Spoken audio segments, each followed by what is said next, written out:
I'm sorry. I didn't mean to burden you. It's all right, you're not alone. It's okay. I'm here.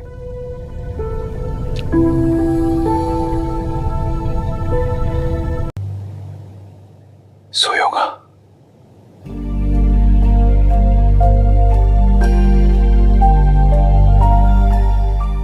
The plane shuddered through the night sky 35,000 feet above the South China Sea, and Ayafdeo Adelani froze the second she felt the weight settle onto her shoulder.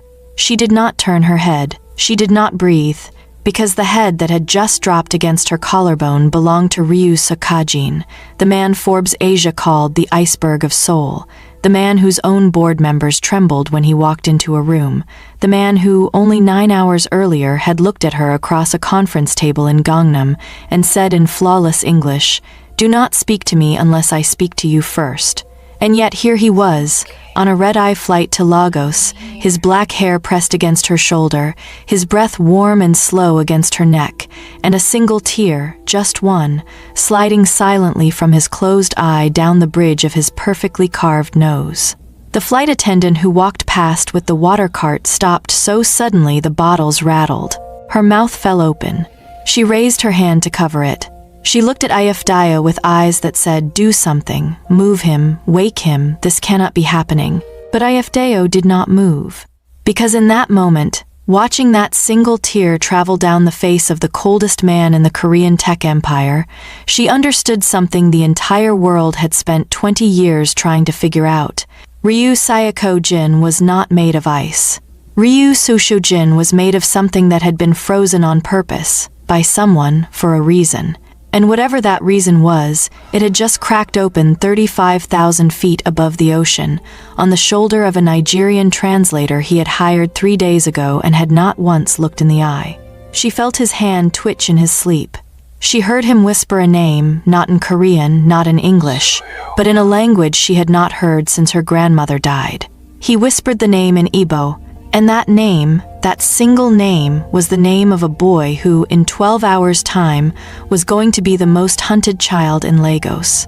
If you are watching this right now, and your stomach just dropped, do this one thing for me before we go any further. Tap that subscribe button.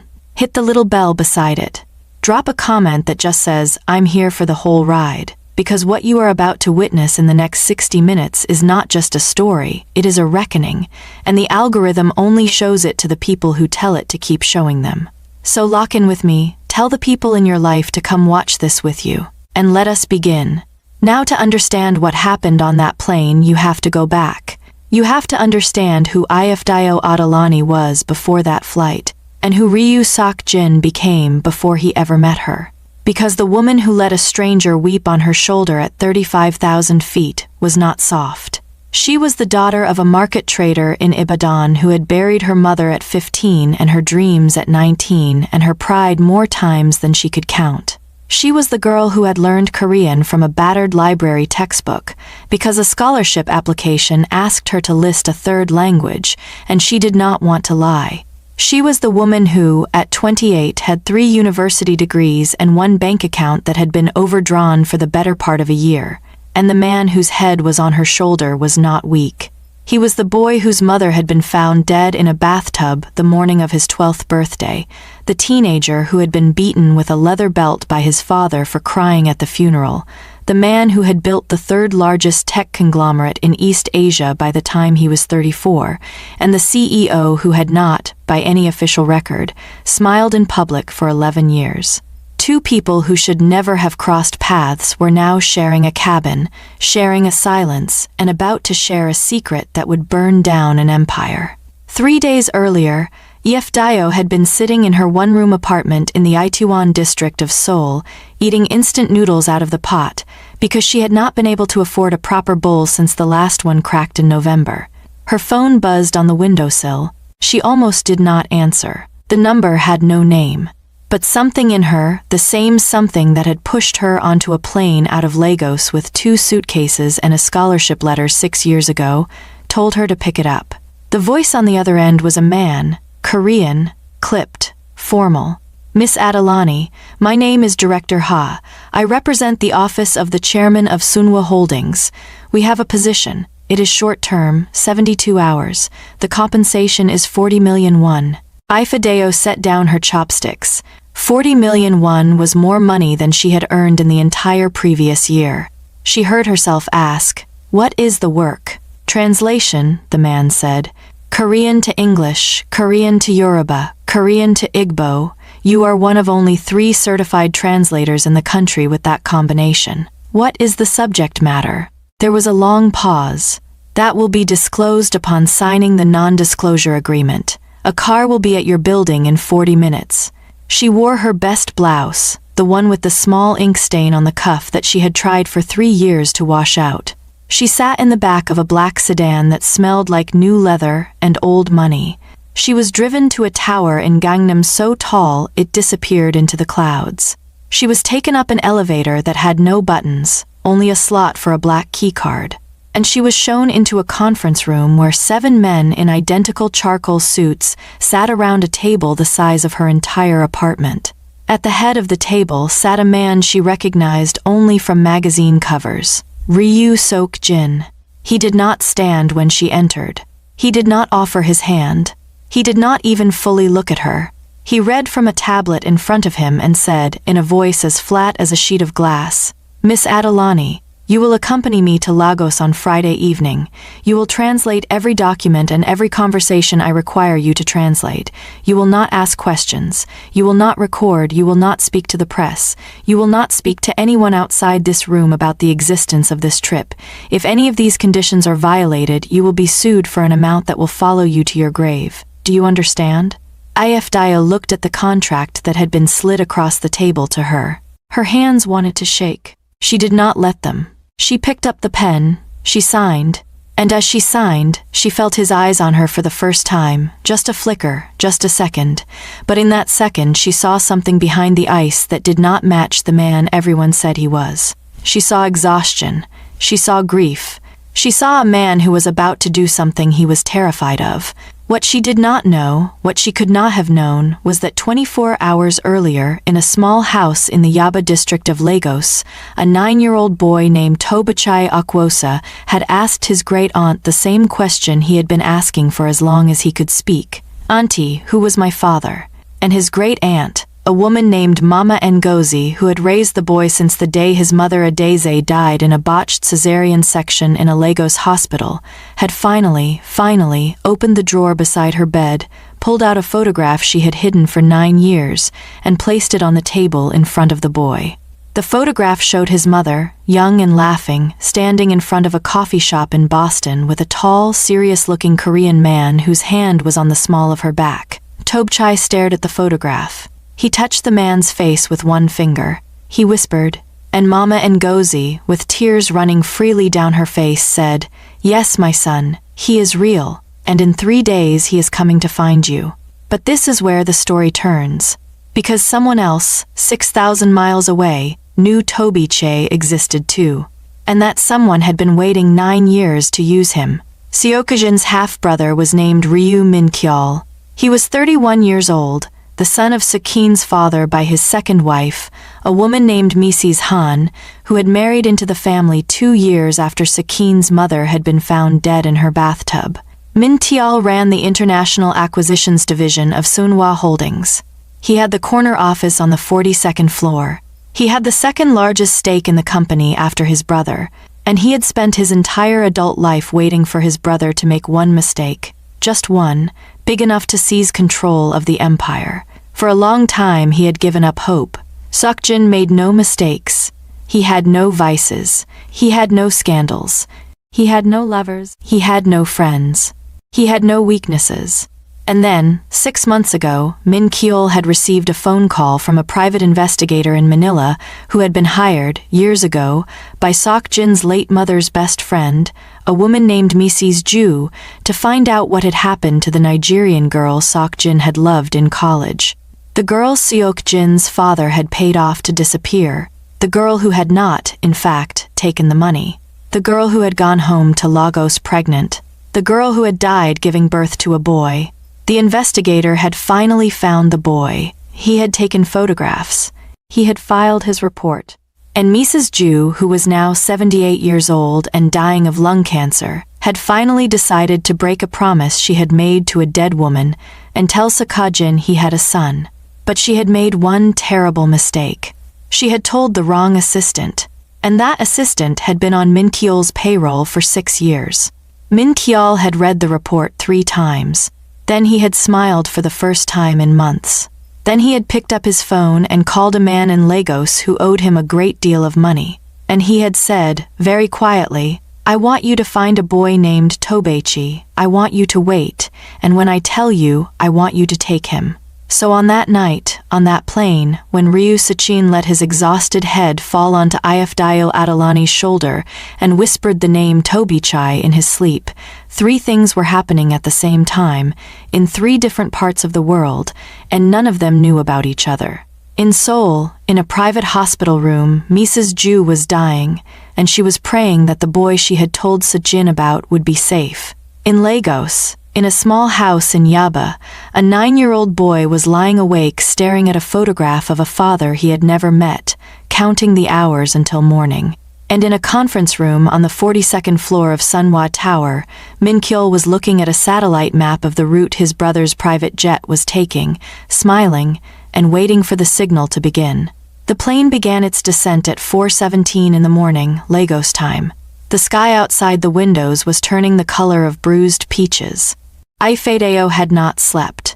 She had not been able to, because the man whose head was on her shoulder had stayed there for nearly 5 hours, and every time she had tried to gently shift him, he had murmured something in his sleep that made her stop. He had whispered, "I am sorry, I did not know, I am sorry." He had whispered it in Korean. He had whispered it in English. And once, just once, he had whispered it in a language she had only heard her grandmother speak, a language she had no business hearing from the lips of a Korean CEO, a language called Igbo, and he had whispered a name attached to it. He had whispered, "Adeze, I am sorry, I did not know, I would have come." When the captain's voice came through the cabin announcing the descent, Sok-jin jerked awake. For 1 second, just one, his eyes met hers, and she saw the panic flash across his face as he realized where his head had been. He sat up so fast he hit his elbow on the armrest. He did not apologize. He did not look at her. He stood up, walked to the back of the cabin where the small bathroom was, and stayed in there for 15 minutes. When he came out, his face was washed, his hair was combed, and the mask was back on. He sat down across the aisle from her this time. He pretended she did not exist. And Ifdayo, looking at the back of his perfectly straight neck, thought to herself, "I have just seen something that nobody on earth has ever seen, and if I am smart, I will pretend I did not see it, and I will collect my 40 million won, and I will go home, and I will forget this man's name." But Ifdayo had never been good at being smart in that particular way. So instead, very quietly, she leaned across the aisle, and she said in a voice that only he could hear, "Who is Adize?" His head snapped toward her so fast she heard the bones in his neck crack. His face went the color of paper, his mouth opened. Nothing came out. For 10 full seconds, the most powerful man in Korean tech could not produce a single word. Then he closed his mouth.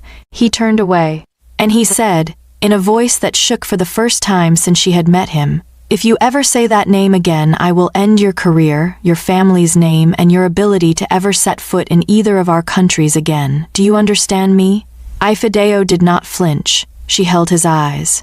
And she said, "I understand, but I think you should know. You said it first, in your sleep, on my shoulder, and you said you were sorry." The plane touched down. The cabin door opened. 2 black SUVs were waiting on the tarmac. Soko-jin walked off the plane without looking back at her. Ifdayo gathered her bag, her papers, her dignity, and followed. What she did not see, what she could not have seen, was the 3rd black SUV parked a quarter-mile away, with tinted windows and a man inside speaking quietly into a phone in Yoruba, saying, "He has landed. The translator is with him. We move at noon." The The first meeting was at 9 in the morning at a hotel in Victoria Island, an empty conference room with bottled water and a thin assistant from the Lagos office who looked as terrified of Suk-Jin as everyone in Seoul had been. The official agenda was the acquisition of a solar tech startup called Kuro Energy. Suk-Jin sat at the table. He read documents in Korean. He asked Ifedayo to translate 3 contracts from English to Korean. He did not look at her once. At 10:30 his phone rang. He looked at the screen. Something in his face shifted, just slightly. He stood. He walked to the corner of the room. He spoke for 2 minutes in Korean, low and fast. He hung up. He came back. He sat down. He said to the assistant, "Cancel the rest of the day's meetings, reschedule for tomorrow. I have a personal matter to attend to." The assistant stared at him as if he had just announced he was running for governor. In 9 years of working for Sunhwa, the assistant had never once heard the chairman use the words personal matter. Suk-Jin turned to Ifedayo. For the first time in 3 days, he looked her fully in the eye. He said, "You will come with me." She said, "Where?" He said, "Yaba, to meet someone." She said, "Why do you need a translator? The boy speaks English." She said it without thinking. The words came out before her brain caught up to them, and she watched, in real time, as Ryu Seok-in understood that she had figured it out. His jaw tightened. His hand, resting on the table, curled slowly into a fist. He said, very softly, "How do you know it is a boy?" She said, "Because you said his name in your sleep, Tobchai, and I have a cousin in Owerri with the same name. It means God's praise, and you said Adize too, and in Igbo, Adize means the king's daughter, and I am guessing she was someone you loved, and I am guessing she did not tell you she was carrying your child, and I am guessing that is why you have not slept in 3 days." There was a silence in the conference room so deep, she could hear the air conditioner cycling on the wall. Suk-Jin lowered his head. He pressed his fingers against his temples. And for the second time in 12 hours, this man who had not cried in public in 11 years, felt a tear roll down his face. He did not wipe it away. He said, in a voice so quiet she almost missed it, "I have a son. He is 9 years old. His mother is dead. I did not know he existed until 3 weeks ago, and I am about to meet him for the first time, and I am terrified, and I do not know what to say to him, and that is why I need you, not to translate words, to translate me." Ifedayo Adelani, who had spent 28 years building walls around her own heart so that no one could ever leave her again the way her mother had, felt one of those walls crumble. She reached across the table. She put her hand, just for a moment, on top of his fist.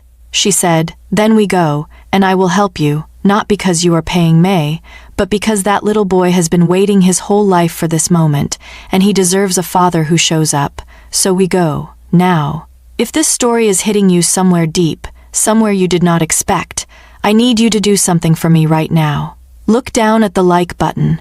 Tap it. Just tap it once.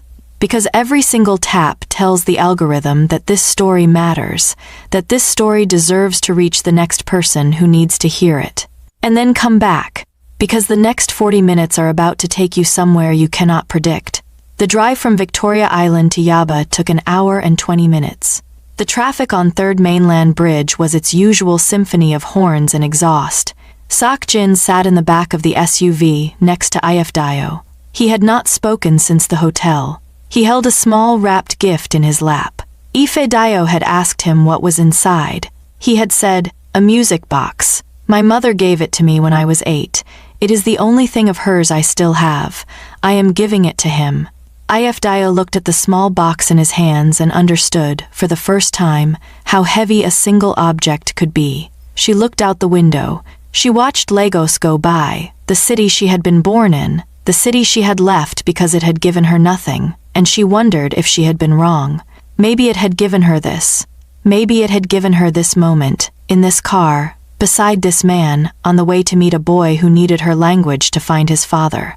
The car pulled into a narrow street in Yaba. The houses were small but neat, painted in pastel colors, with potted plants on the front steps, and laundry on the lines. The driver stopped in front of a yellow gate. Suk-Jin did not move. Ifedayo waited. After a full minute, she said, "It is time." He nodded. He did not move. She said, "I will go first." I will tell her you are here. I will give you a moment to breathe. But you must come when I call you. Do you understand? He nodded again. She got out. She walked to the gate. She knocked. Mama Ngozi opened it.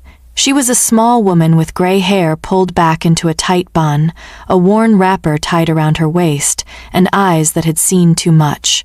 She looked at Ifedayo. She looked past Ifedayo at the black SUV. She said in Igbo, "He is here." Ifedayo said, "Yes, Mama, he is here. He is afraid. Please be patient with him." Mama Ngozi nodded. She turned and called into the house. "Tobichi, come my boy, someone is here to see you." The boy came out from behind the curtain that served as the door between the parlor and the back room.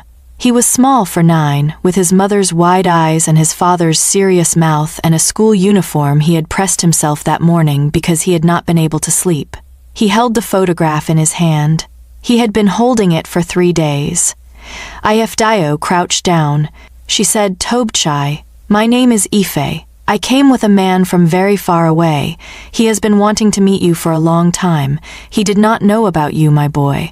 But the moment he found out, he got on a plane and came to find you. He is outside. He is also afraid. Would you like to meet him?" The boy looked at her. He looked at the photograph. He looked at his great-aunt. He nodded. And then he said, in a voice so small it almost broke her, "Will he like me?" Ifedayo could not answer. She could not, because if she opened her mouth she was going to cry, and she did not have the right to cry because this was not her grief. So instead she stood up, and she walked back to the gate, and she waved her hand at the SUV. The door opened. Ryu Sukyugin got out. He walked to the gate. He stopped. He could not go any further. He stood there, frozen, with the music box in his hands, looking past Ifedayo at the small boy in the school uniform standing in the doorway of the small yellow house.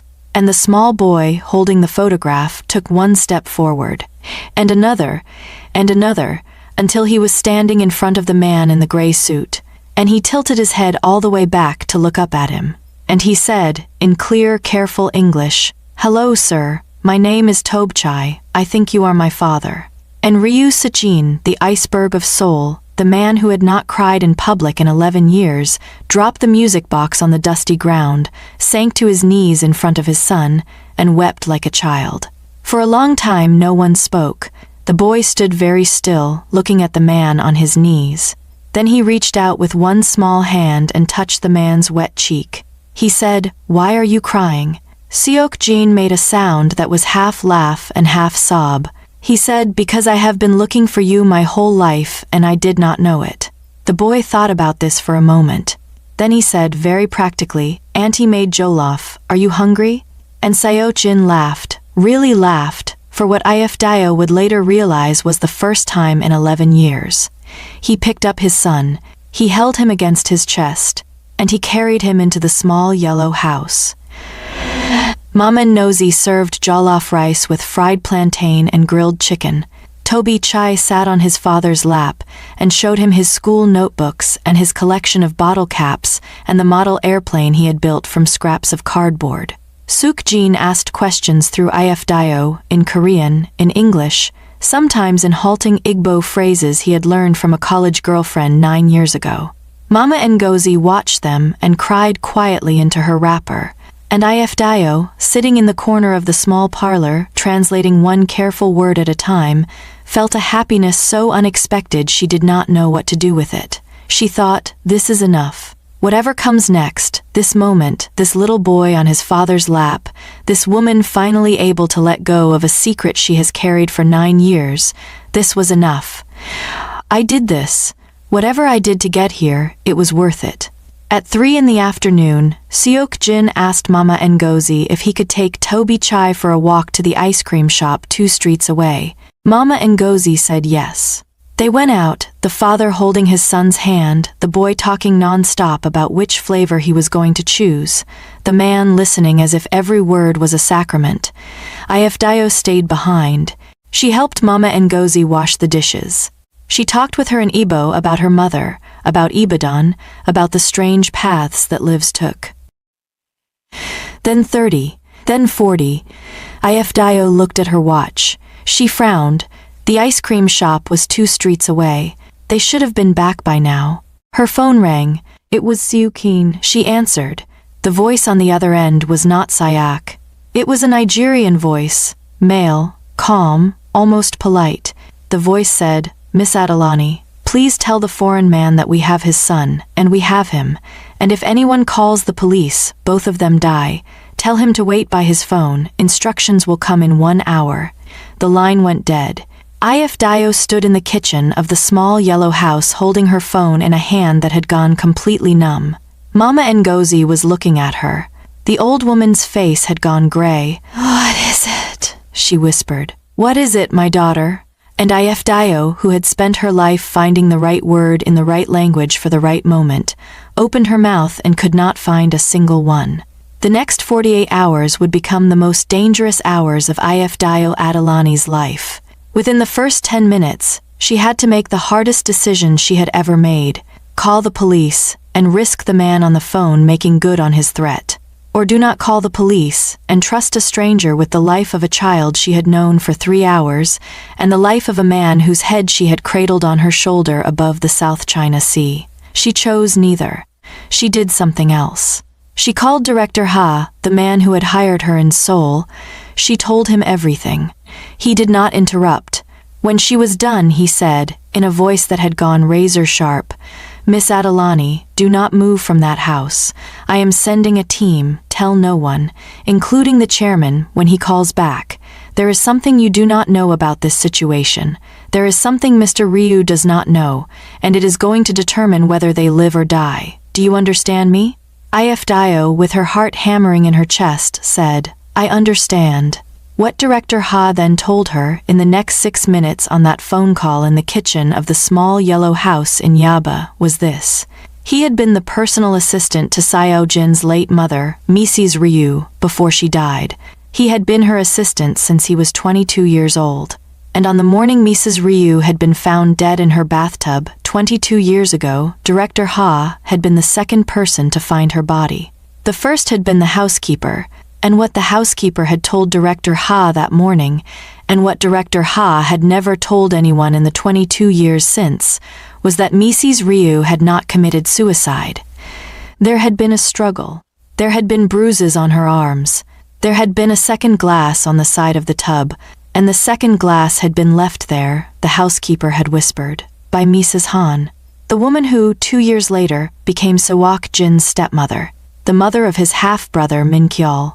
Director Ha had not gone to the police because the housekeeper had refused to testify, because Sukin's father had paid her a sum of money so large her children's children would never have to work, and because Director Ha himself had been 22 and terrified and unable to imagine what would happen to a man like him who tried to take down a family like the Rias.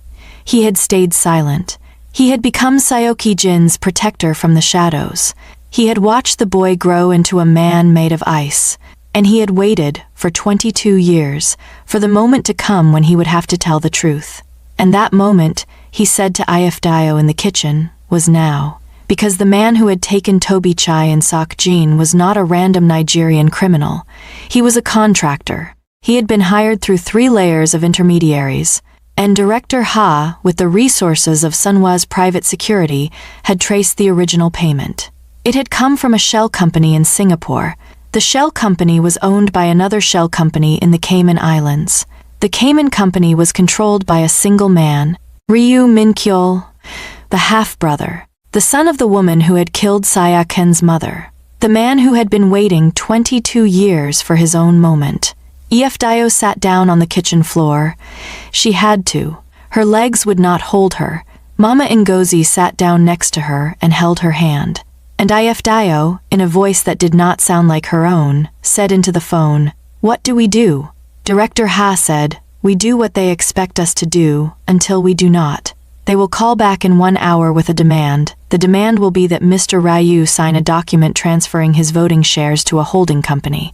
The document will be presented as the price of his son's life. If he signs, they will kill them both anyway. Because the only thing more dangerous to Minchial than a brother who controls the company is a problem pushing yourself to figure a sad. You are 12 minutes away. There is one person in Lagos I can call who can help you. He is a former Sunwa security officer. His name is Babatunde. He is If Dio said, The man called Babatunde arrived at the yellow gate 43 minutes later. He was tall, soft-spoken, with eyes that did not miss anything. He drove an unmarked sedan. He had a phone, a laptop, and a tracker. He showed her the tracker. He said, when the chairman was issued his company phone, a chip was placed inside the casing. Standard procedure for executives traveling in high-risk regions. The chip is active. The phone is still with him. They have not taken it because they intend for him to use it to sign documents. He turned the laptop toward her. A small red dot was blinking on a satellite map of Lagos. The dot was moving. It was heading north, along the Lagos-Ibadan Expressway. Babatunde said, "They are taking them to a warehouse outside the city. I know the area. We have 2 hours, maybe 3, before the next call. We move now." What Ifdio did in the next 4 hours, she would never fully be able to explain to anyone, including herself. She got in a car with a man she did not know. She drove out of Lagos as the sun began to set. She watched a red dot on a screen. She prayed in 3 languages. She thought about a small boy who had asked, "Will he like me?" She thought about a man who had wept on her shoulder above the ocean. She thought about a mother who had died in a bathtub 22 years ago and whose son had spent his entire life being punished for someone else's crime. She thought about her own mother, dead at 41, and she thought, if you are anywhere, Mama, if you are watching this, help me. Help me bring this boy home to his father. Help me bring this father home to his son. Help me. At 8:47 in the evening, the red dot stopped moving. It had reached a complex of low buildings outside a town called Ifo, just past the Ogun state border. Babatunde pulled the sedan onto a dirt road half a kilometer away. He killed the headlights. He turned to her. He said, "From here we walk. I have called for backup. They will arrive in 40 minutes. But the kidnappers will call again in 20. They will demand he sign. He will refuse. They will hurt the boy first, to make him sign. We do not have 40 minutes, we have 20. Do you understand what I am asking you?" Ifdio said. Babatunde reached into the glove compartment. He pulled out a small black object. He pressed it into her hand. It was a pistol. He said, "Have you ever fired one?" She said, "No." He said, "I pray you do not have to learn tonight, but if you do, point and pull, that is all. Now come. If this is the part where your heart is pounding in your chest, if this is the part where you have leaned forward, if this is the part where you have forgotten what room you are in, then I need you to pause for exactly 4 seconds and do this. Comment the words, 'I am here,' 3 times in the comments. Once for the boy, once for the father, once for the translator, because the next 10 minutes are going to decide whether they live or die. And I want to know who walked into that warehouse with them. Now let us go." The warehouse was an abandoned cement factory, 3 buildings around a dusty courtyard, surrounded by a chain-link fence with a broken gate. Babatunde and Ifdio crouched behind a stack of rotting pallets at the edge of the property. Babatunde used a small monocular to scan the buildings. He whispered, 3 men in the courtyard, 2 armed, 1 on the phone, probably 4 more inside. The boy and the chairman will be in the central building. There is a generator running. They have light only in that building. We move in along the south wall. There is a side entrance the foreman used. It will be locked, but the lock is old. I can manage it in under a minute." He turned to her. "You stay behind me. If anything happens to me, you run back to the car. You do not engage. You drive away. You call Director Ha. Do you understand?" Ifdio said, "I will not leave them." Babatunde looked at her for a long moment in the dim light. He said, "I knew you would say that. That is why I trusted you with the gun. Now come." They moved along the south wall in a low crouch. The night was warm and the air smelled of dust and old machinery. Somewhere far away, a dog was barking. Babatunde reached the side door. He worked the lock with 2 small tools from his pocket. The lock clicked open. They slipped inside. The interior of the building was a single large room filled with rusted machinery and stacks of crates. At the far end, in a circle of yellow light from a portable lamp, were 5 men. 3 sat on crates. 1 stood behind a folding table on which a laptop was open. The 5th held a thin chain attached to handcuffs. The handcuffs were on the wrists of Ryu Sugen. Sugen was on his knees. His face was bloody. His shirt was torn at the shoulder. Beside him, sitting on the dirty floor with his arms wrapped around his knees, was Tobechai. The boy was not crying. The boy was looking at his father with the steady, unblinking gaze of a child who has decided that no matter what happens, he will not look away. The man behind the laptop was speaking. He said, in heavily accented English, "Mr. Ryu, we have already explained. You sign the document, the boy and you walk out of here. You do not sign, we cut the boy's finger, then the next finger, then we send the video to his great aunt, and then we start on you, we have all night." Sukshin spat blood onto the floor. He raised his head, and in a voice that was hoarse but absolutely steady, he said, I will sign anything. Just let him go, let him walk out of here, then I sign."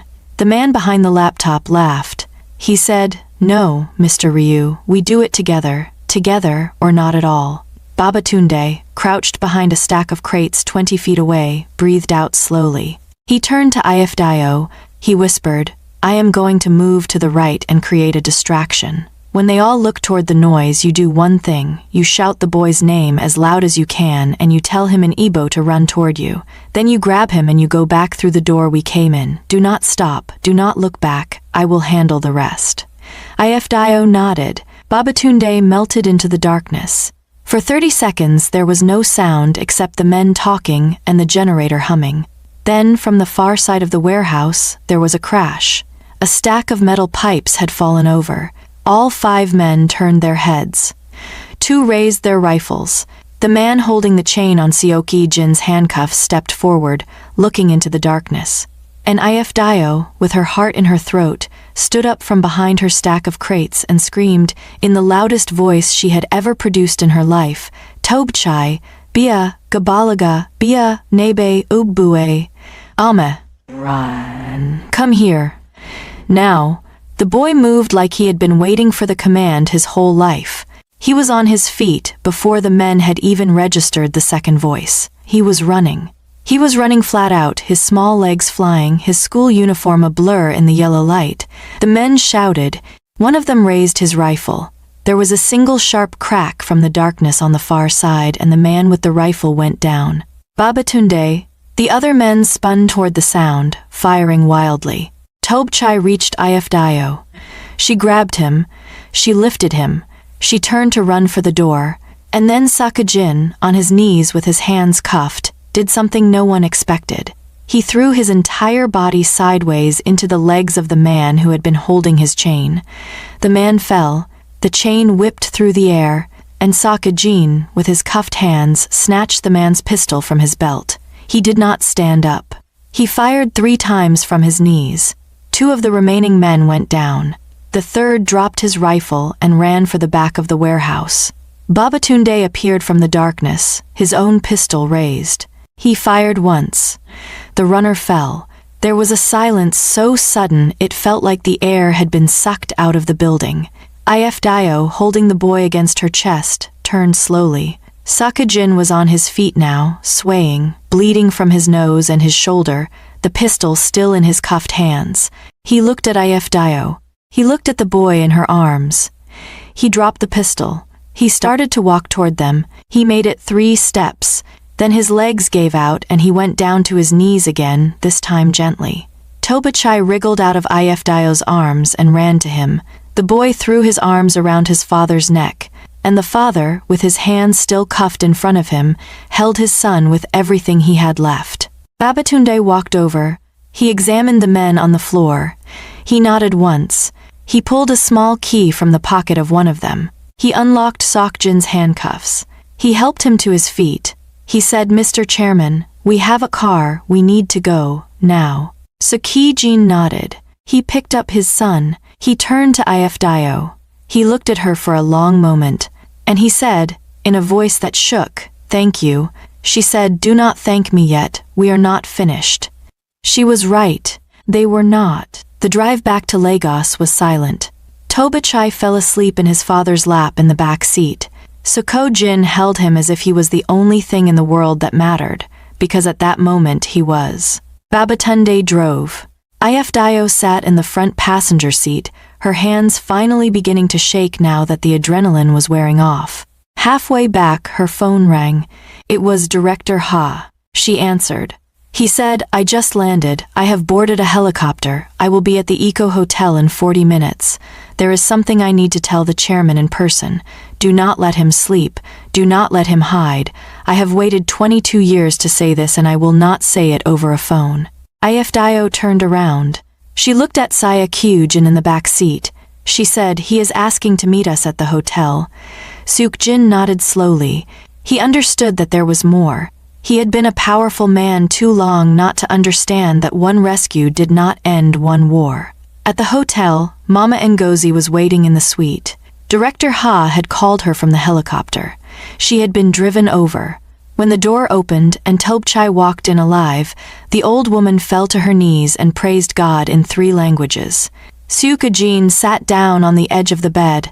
A hotel doctor cleaned the cut on his nose and bandaged his shoulder. He did not flinch. He did not speak. He watched his son drink a glass of orange juice and eat a piece of bread and then climb up onto the bed and fall instantly asleep against his great-aunt. Then, and only then, did he look up at Ifdio, who was standing by the window. He said, How did you know to come? She said, Director Ha told me everything, about your mother, about your brother, about what Minkyol's mother did. He has been carrying it for 22 years. He is coming now to tell you himself. Sukin closed his eyes. For a long moment he did not move. Then he said, very quietly, I always knew, I never had proof, but in my bones, since I was 12 years old, I always knew. A single tear slid down his face. He did not wipe it. Director Ha arrived an hour later. He was a small man in his late 50s with gray hair and tired eyes. He had served the Ryu family for 36 years. When he entered the suite, Seokjin stood up. The 2 men looked at each other. Director Ha bowed deeply, the deep bow of a Korean man asking for forgiveness. He said, Chairman, I should have spoken 22 years ago. I was afraid. I was wrong to be afraid. Your mother was murdered. Mrs. Han was the murderer. Your brother knew when he was old enough to understand. I have records. I have the original housekeeper's testimony, which I obtained 5 years ago when she was dying. I have bank records of the payments. I have been holding it because I did not know if telling you would destroy you or save you. Tonight, watching what your brother tried to do to your son, I know it will save you and it will save the company. And I am ready to give my testimony. And Seokjin walked across the room. He took the older man by the shoulders. He held him there for a long moment. And he said, in a voice that was finally free, You did not betray me, you protected me, you waited for the moment when the truth could save us instead of breaking us. Tonight, you are the bravest man in this room. Thank you, Director Ha. Thank you for my mother. Thank you for my son. Thank you. The next 72 hours moved with the speed of an earthquake. Director Ha's evidence was presented to the Sunhwa Board of Directors at an emergency meeting held by video conference at 4 a.m. Seoul time. The board, 12 men and women who had built their careers under the shadow of 2 generations of Ryu power, listened in silence. By the time Director Ha finished speaking, 3 of them were openly weeping. The motion to remove Ryu Minkyol from all executive positions, freeze his assets, and refer the matter to the Seoul Central District Prosecutor's Office passed unanimously. The arrest came at 7 a.m. at his apartment in Cheongdam-dong. He did not resist. He was photographed in handcuffs as he was led to the police car. The photograph would be on the front page of every newspaper in Korea by the end of the day. Mrs. Han, his mother, the woman who had murdered Seokjin's mother 22 years ago, was arrested 4 hours later at her vacation home in Jeju. She refused to speak. Her trial would take 11 months. She would die in prison 3 years later of a stroke. Minkyol would receive 25 years for conspiracy to murder, kidnapping, and corporate fraud. He would never see freedom again. Seokjin did not return to Seoul for 2 weeks. He stayed in Lagos. He visited Mama Ngozi every day. He brought groceries. He brought a new refrigerator. He paid for the broken air conditioner to be repaired. He sat in the small parlor and ate jollof rice and learned, word by word, how to talk to his son. Tobchai taught him Igbo phrases. Seokjin taught Tobechai Korean phrases. They watched football together on the small television. They walked to the ice cream shop, this time with Babatunde 3 steps behind them at all times. The boy chose chocolate every time. The father pretended to be surprised every time. They laughed. On the 12th day, Seo Ken asked Mama Nosy if she would consider moving to Seoul. She looked at him for a long time. She said, "My boy, I have lived in Lagos for 68 years. I do not speak Korean. I do not know how to use a chopstick, but this boy is my heart, and his father is now my son, so if Tobchai goes, I go, but I have one condition." Seokjin said, "She said, I want to bring my pots, all of them. I cook in my own pots." He laughed. He said, "Madam, I will charter a plane just for your pots." She nodded. She said, "Then we go." He asked Ifedayo to stay one more night at the hotel before they all flew back together. She agreed. That night, on the balcony of the hotel suite overlooking the lights of Lagos, he came to find her. He stood beside her at the railing. He did not speak for a long time. Then he said, "When I hired you 3 days ago, I did not look at you. I did not see you. I thought you were a service. I thought you were a function. I treated you the way my father treated everyone who worked for him, the way I have treated everyone for 11 years. And then, on that plane, my body did something my mind would never have allowed. It fell, and it fell on you, and you did not push me away. You let me sleep. You let a stranger sleep on your shoulder. Do you know what that is? In the world I come from, that is not a small thing." Ifedayo said, "I did not let you sleep because I was being kind. I let you sleep because I saw, in that moment, that you were a person, not a chairman, not an iceberg, a person, and persons need to sleep." He smiled. The smile was small and tired and real. He said, "Will you come with us, Ifedayo? Not as a translator, not as an employee. I am building something, a foundation in my mother's name. It will fund education for children in West Africa and Southeast Asia who have lost their mothers, the way Tobichai did, the way I did. I do not know how to build it. I do not know the languages, the customs, the people. I need someone who does. I need someone I trust. Will you come?" Ifedayo looked out at the city of her birth. She thought about her mother, who had died too young, who had never seen a city she had not been born in. She thought about herself at 15, packing the few belongings she owned into a bag because her aunt could no longer afford to keep her. She thought about every closed door, every overdraft, every meal of instant noodles, every moment she had told herself, "I am building something," even when she could not see what it was. And she understood, in that moment on the balcony, that this was what she had been building. Not a career. Not a degree. A door for the next girl who would be where she had been. A door for the next boy who would be where Tobichai had been. She turned to Seokjin. She said, "Yes, I will come, on one condition." He said, "Name it." She said, "We do it properly. We do it big. We do not just fund education. We build schools. We build homes. We change the path, not just for one child, for 10,000. He looked at her for a long moment. He said, "Then we change the path for 10,000. They stood there at the railing, the lights of Lagos behind them, and they began. The story of what they built over the next 5 years would fill a book of its own, and one day, perhaps, it will. The Adize and Yura Ryu Foundation, named for Seokjin's late college love and his late mother, opened its first school in Yaba in 2026. By 2028, there were schools in Lagos, Accra, Manila, and Bandung. By 2030, there were 27 schools in 9 countries, and the foundation was funding the university education of 3,000 orphan children. Ifedayo Adelani became its founding executive director. She kept the small apartment in Itaewon for sentimental reasons, but she lived now in a house in Yongsan-gu with a garden where Mama Ngozi grew pepper and tomato and small bitter leaf in pots, and where Tobichai, now 14, practiced taekwondo on Saturday mornings and read his Korean homework on Saturday afternoons. The boy was at the top of his class. He spoke 3 languages fluently. He was, his father liked to say, the smartest member of the Ryu family in 3 generations. Seokjin and Ifedayo were married in a small ceremony in the garden of the Yongsan-gu house in the spring of 2027. There were 31 guests. Mama Ngozi cooked the rice herself, in her own pots. Toby Chai gave his father away, walking him solemnly down the path between the flower beds, and then walked If Dio down the same path, holding her hand the way he had held it the night they ran together through the dust of an IFO warehouse. Director Ha cried throughout the entire ceremony. Babatunde, now head of the Foundation's security division, stood at the back and pretended he was not crying too. The chairman of the Sunhwa board gave a toast in which he said, with the wry humor of a man who had seen everything, that the most powerful merger in his company's history was the one happening that afternoon, and that the entire Korean business community would be studying the synergies for years. But the story I have told you is not really about the schools. It is not about the marriage.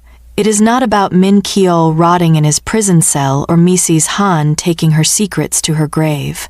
The story I have told you is about a single moment, on a single plane, at 3 a.m. above the South China Sea, when the most powerful man in the Korean tech empire let his head fall onto the shoulder of a Nigerian translator he had not bothered to look in the eye, and she chose, in that moment, not to push him away. That is the entire story. Everything that followed was built on that one decision. A son was reunited with a father, a mother's murder was avenged, an empire was cleansed, a foundation was born, 10,000 children were given a path, and it all began because one woman, who had every reason in the world to be hard, chose softness, and one man, who had been forbidden to feel for 11 years, fell asleep. There is a lesson here, if you want one, and I think, after 60 minutes together, after everything we have walked through, you deserve one. The lesson is this: the people who look the hardest are very often the ones who are the most broken. The walls they build are not made of stone, they are made of grief, and the smallest act of unexpected kindness, a shoulder, a moment, a word, can sometimes do what 1,000 interventions cannot. You will meet hard people in your life. You will meet icebergs. Before you push them away, look closely. Ask yourself what they have lost. Ask yourself what they have buried. And if it costs you nothing to let them rest for a moment, let them rest. You do not know what your shoulder might be worth to the right tired soul. You do not know what door you might open. You do not know whose son you might save. You do not know whose empire you might quietly, accidentally redeem. And the second lesson, if you want one more, is this: show up for the children. The world has more wounded children than it has wounded adults, because every wounded adult was once a wounded child who was not protected. If you can be the one who protects, be the one who protects. If you can be the one who comes, be the one who comes. Ryu Seokin did not know his son existed for 9 years. The moment he found out, he got on a plane. He did not ask questions. He did not hire lawyers first. He did not protect his image. And every child in this world deserves an adult who, the moment they find out, gets on the plane. If this story moved you, if it took you somewhere, if it made you think of someone in your own life who needs a shoulder or who needs you to get on a plane, then do these 3 things for me before you go. Tap the subscribe button if you have not already, because this channel exists to tell stories like this one, and your subscription is the only reason we can keep telling them. Drop a comment and tell me one thing. Tell me the name of the person, alive or gone, who was your shoulder when you needed one. I read every comment. I will write back to as many as I can. And finally, share this video with one person. The friend who is going through it. The sister who has been quiet lately. The father who has not slept in 3 days. Send it to them, because somewhere out there right now, there is a Ryu Seokujin who has not let himself rest in 11 years, and a Toby Chai who is waiting in a small yellow house for a father he has never met, and an Ifedio who is wondering if she will ever find what she has been building. And the bridge between them might just be a 60-minute story shared by you. So share it, and then come back next week. Because we have many more stories to tell, and I cannot tell them alone. From everyone behind the camera, from everyone who walked into that warehouse with us tonight, from the bottom of a heart that does not always know how to say thank you, thank you. Thank you for staying. Thank you for being the kind of person who watches a story to the end. We will see you in the next one.